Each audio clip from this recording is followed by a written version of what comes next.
था, भय बिन होए न प्रीत, ये बाबा का सिद्धांत है, योगी जी का। हमारे लिखा हुआ है ना, सठे साठ्यम समाचरित, सठ के साथ दुष्ट के साथ दुष्टता वाला व्यवहार करना चाहिए। बाबा उसको भी मानते हैं। हमारे पूर्वज कहते थे लोहा लोहे को काटता है, तो बाबा उसको भी मानते हैं जी।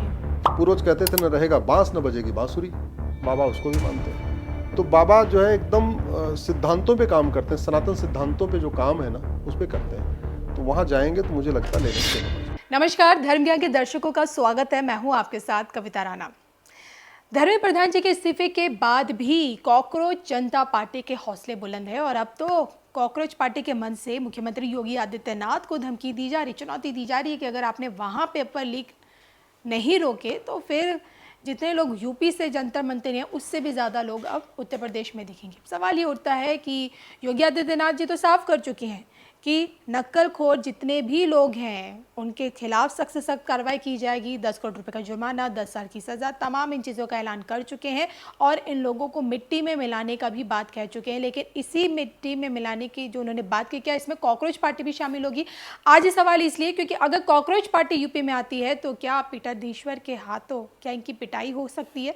इसी पर बात करने के लिए मेरे साथ मौजूद है सुप्रीम कोर्ट के वरिष्ठ वकील अश्विनी उपाध्याय जी। सर, धर्म ज्ञान आपका स्वागत करता है। विषय थोड़ा सा अलग है। पीठाधीश्वर गोरा पीठाधीश्वर मुख्यमंत्री योगी आदित्यनाथ, इनका काम करने का तरीका मुझे ऐसा लगता है कि अदर स्टेट्स के मुख्यमंत्री से बिल्कुल अलग है। संत है, सन्यासी है। उसका एक बड़ा कारण है, योगी जी तन से हिंदू हैं, मन से हिंदू हैं। बहुत सारे लोग चुनावी हिंदू हैं। सन्यासियों का कानून अलग होता है? नहीं, काम करने का जो हाँ, सन्यासी का अपना तरीका अलग होता है। जो तन मन से हिंदू होगा ना, तन से हिंदू होगा, मन से हिंदू होगा, उसका चिंतन अलग होगा। वो वेदों को पढ़ेगा, उपनिषदों को पढ़ेगा, वो महाभारत को पढ़ेगा, तो उसका चिंतन अलग हो जाएगा।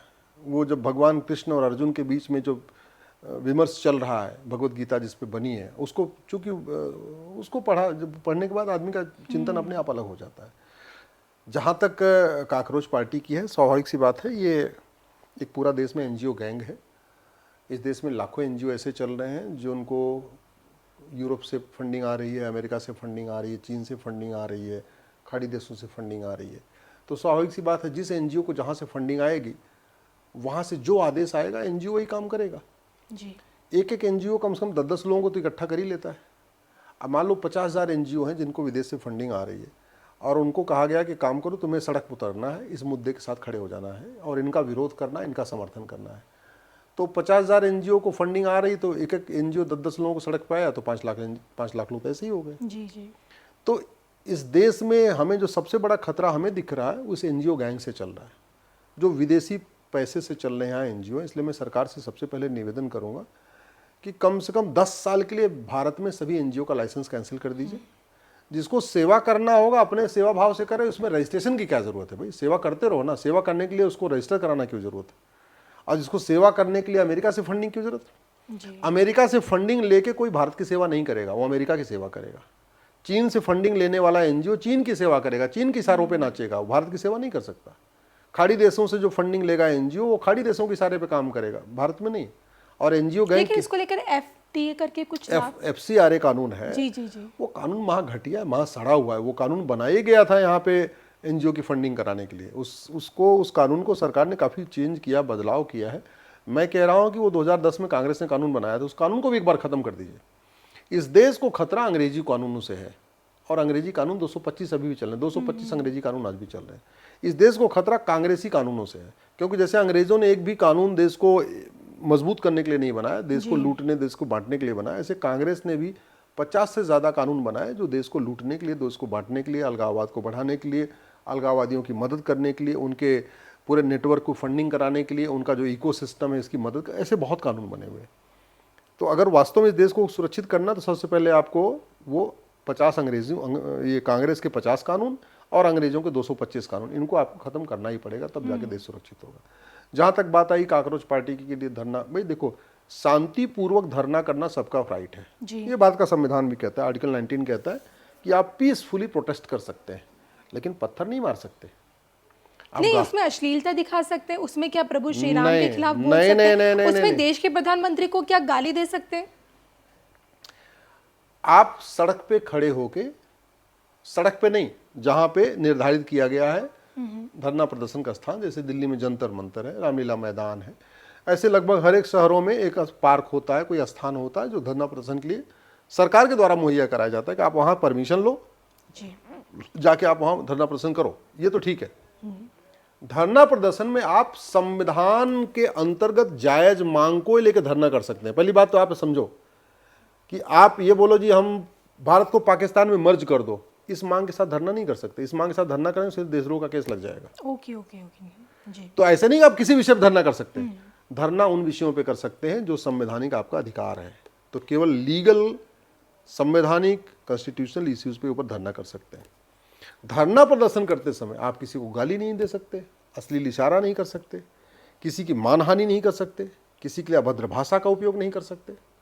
आप गांधीवादी तरीके से शांतिपूर्वक तो धरना कर सकते हैं, लेकिन किसी का नाटक करके, किसी की मिमिक्री करके, किसी के ऊपर ऐसे उल्टे सीधे झूठे आरोप लगा के ये नहीं कर सकते। ये अगर हो रहा है तो इसके खिलाफ ये अगर हो रहा है तो मुझे लगता है सरकार जबरदस्ती उसको मौका दे रही है। इस देश में धरने इसलिए बढ़ गए कि इसके पहले जो धरने हुए उस पर सरकार ने ठीक से कार्रवाई नहीं किया। सठे साठ्यम समाचरित, लोहा लोहे को काटता है, भय बिन होए न प्रीत। जैसे आप अगर थोड़ी ढिलाई देंगे, अगर आप ढिलाई देंगे तो व्यक्ति उसका दुरुपयोग करेगा, गलत फायदा उठाएगा। और ये कॉकरोच पार्टी और उसके नेता यही कर रहे हैं। उनको थोड़ी लिबर्टी मिली, उस लिबर्टी का फायदा उठा रहे हैं। उनको मंत्रियों से बात करने के लिए बोला दिया। बहुत सीधी सी बात, देखिए पेपर लीक बहुत गंभीर समस्या है। पेपर लीक के ऊपर मैं तो कह रहा हूं फांसी देने का कानून होना चाहिए। लेकिन पेपर लीक, ये पूरा धरना कॉकरोच पार्टी क्या किया? पेपर लीक पे किया ना। यस। इन्होंने आज तक 100% प्रॉपर्टी जब्त करने की मांग तो नहीं किया। ये कॉकरोच पार्टी ने ये तो नहीं कहा कि भैया एक काम करो, इनकी सिटीजनशिप खत्म करो पेपर लीक करने वालों की। कॉकरोच पार्टी ने ये भी नहीं कहा इनको आजीवन कारावास की सजा होनी चाहिए। सरकार ने कहा 10 साल की सजा होगी, कॉकरोच पार्टी ने मान लिया। अगर वास्तव में नकल विरोधी है तो इनको बोला था नहीं, ये काम करो, 100% प्रॉपर्टी जब्त करो, इनकी सिटीजनशिप खत्म करो, इनको आजीवन कारावास दो।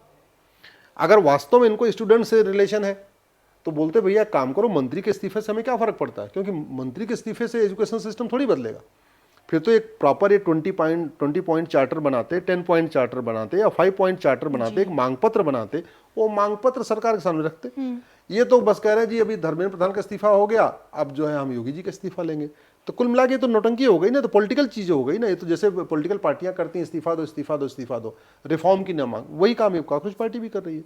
कॉकरोच पार्टी ये नहीं कह रही है कि जेई में, नीट में, क्लैट में, एनडीए में पेपर लीक बंद करने के लिए आप ये 5 कदम उठाओ, वो नहीं बता रही है। कॉकरोच पार्टी ये भी नहीं कर रही है कि हमारा एजुकेशन सिस्टम में क्या खामी है, इस खामी को ठीक करो। ये भी नहीं कर रही एंट्रेंस एग्जाम में क्या खामी है, इस खामी को सिस्टम करो। आप जरा सोचिए, नीट का पेपर लीक क्यों होता जानती है? क्योंकि वो एक पेपर आता है, उसी एक ही पेपर में 4 विषय होते हैं, physics, chemistry, math, zoology, botany. तो अगर वो पेपर लीक हो गया तो बच्चे ने 4 के 4 पेपर, उसके 4 सब्जेक्ट उसके हाथ में आ गए और उसने कर दिया तो हो गया। अगर यही नीट का पेपर 2 पारियों में हो, सुबह फिजिक्स केमिस्ट्री का पेपर हो और शाम को जूलॉजी बॉटनी का हो, तो 2 पेपर लीक करना तो मुश्किल हो जाएगा। अभी तो चूंकि एक ही पेपर में 4 सब्जेक्ट हैं तो लीक हो गया। ओके। अगर परीक्षा एक ही दिन हो लेकिन 2 बार में हो, पहले फर्स्ट हाफ में फिजिक्स केमिस्ट्री कर लिया, सेकंड हाफ में जूलॉजी बॉटनी कर लिया, यानी 2 पेपर आए, तो पेपर लीक के चांस कम हो जाएंगे। तो पेपर लीक करने के लिए आपको सिस्टम बदलना पड़ेगा। कॉकरोच पार्टी ये तो कह नहीं रही है। लेकिन अब जो अगर यूपी में जाएगी तो क्या लगता है? नहीं, यूपी में जाएंगे तो जो ढील यहाँ पे देखने को मिली यूपी में भी मिल सकती है। देखिए मेरा मानना है कि बाबा जी वेद पुराण में बहुत विश्वास करते हैं, उपनिषदों में बहुत विश्वास करते हैं, चाणक्य को मानते हैं। और वहाँ लिखा हुआ है, भगवान श्री राम ने कहा था भय बिन होए न प्रीत। ये बाबा का सिद्धांत है, योगी जी का। हमारे लिखा हुआ है ना, सठे साठ्यम समाचरित, सठ के साथ दुष्ट के साथ दुष्टता वाला व्यवहार करना चाहिए। बाबा उसको भी मानते हैं। हमारे पूर्वज कहते थे लोहा लोहे को काटता है, तो बाबा उसको भी मानते हैं जी। पूर्वज कहते थे न रहेगा बांस न बजेगी बांसुरी, बाबा उसको भी मानते हैं। तो बाबा जो है एकदम सिद्धांतों पे काम करते हैं, सनातन सिद्धांतों पे जो काम है ना उस पे करते हैं। तो वहाँ जाएंगे तो मुझे लगता है लेने के देने पड़ जाएंगे। चलिए चलिए सर ने तो बता दिया है कि अब बाबा के अगर इलाके में पहुंच गए अगर कॉकरोच तो उन्हें लेने के देने पड़ सकते हैं, लेकिन आप क्या सोचते हैं, क्या इतना बड़ा जोखिम खुद कॉकरोच पार्टी उठा पाएगी? चेतावनी तो दे रही है, लेकिन क्या करेगी ऐसा? कमेंट करके बताइएगा ज़रूर। इसी के साथ आपको ये डिस्कशन कैसा लगा, आप लोगों के लिए कितना उपयोगी साबित होगा, इस पर भी कमेंट करके बताएगा ज़रूर। अनुमति दीजिए, नमस्कार।